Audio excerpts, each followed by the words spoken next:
زمین سے کیا مراد ہے؟ 7 زمینوں سے 7 زمینیں مراد ہیں.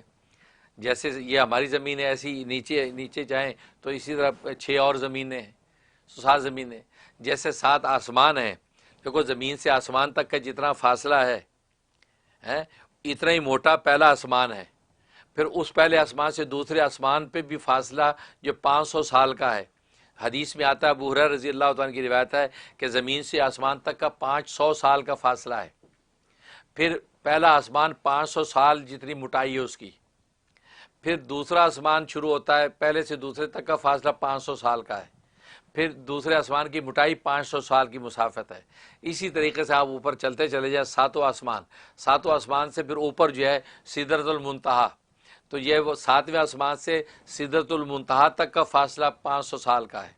پھر سدرۃ المنتہا کی جو موٹائی حجم جو 500 سال، اس سے اوپر چلے جائیں تو مقام صریف الاقلام، جہاں قلم لکھنے کی آواز ہے، تقدیر کے قلم، وہ 500 سال کا ہے. تو اس کی موٹائی اتنی ہے. پھر اس سے اوپر پھر عرش الہی، مقام احدیت، عرش الہی تک کا جو ہے 500 سال کا فاصلہ ہے. تو گویا اس طریقے سے یہ ٹوٹل 9 فاصلے بنتے ہیں. اب ان سب کو آپ ملٹیپلائی کرتے چلے جائیں، عرش الہی تک کا کتنا فاصلہ بن گیا. تو جس طریقے سے یہ آسمان 7 ہیں، ایسے نیچے ہماری یہ جو زمین ہے، اس کے نیچے بھی زمینیں 7 ہیں.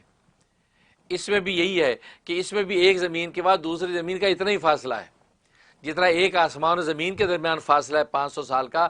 پہلی زمین سے دوسری زمین تک کا فاصلہ 500 سال کا ہے.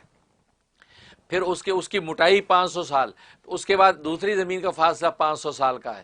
اسی طریقے سے آپ 7 زمینوں تک چلے جائیں، سب سے نیچے تحت الثری، جیسے جو اوپر جو ہے وہ سریا، مقام سریا ہے، اسی طرح نیچے تحت الثری. یہ سب سے نیچے 7 زمینوں سے نیچے کا مقام وہ تحت الثری کہلاتا ہے. تحت الثری کہلاتا ہے. وہاں پر جو ہے وہ ایک بیل ہے، جو بیل کے سینگوں کے اوپر یہ زمین پڑی ہے. یہ وہ ایک الگ تشریح ہے. تو بہرحال وہاں پر جو اس نے وہ اٹھا رکھا ہے، یہ وہ زمینوں کے فاصلے، وہ 7 زمینیں ہیں. تو جس کو قرآن مثل ہن کہا، جیسے 7 آسمان ہیں اور زمینوں کے بارے کا مثل ہن، اسی کی مثل جو ہے 7 زمینیں بھی ہیں. تو یہ وہ 7 زمینیں ہیں اور یہ نیچے کی طرف جاتی ہیں. اور کل کو جو ہے جب میدان حشر قائم ہوگا اور جہنم بنے گی، تو یہ 7 زمینیں نیچے تک یہ جہنم کا حصہ بنے گی. یہ سب جہنم کا حصہ بنے گی. یہیں پہ نیچے آگ جلے گی اور یہیں پہ ساری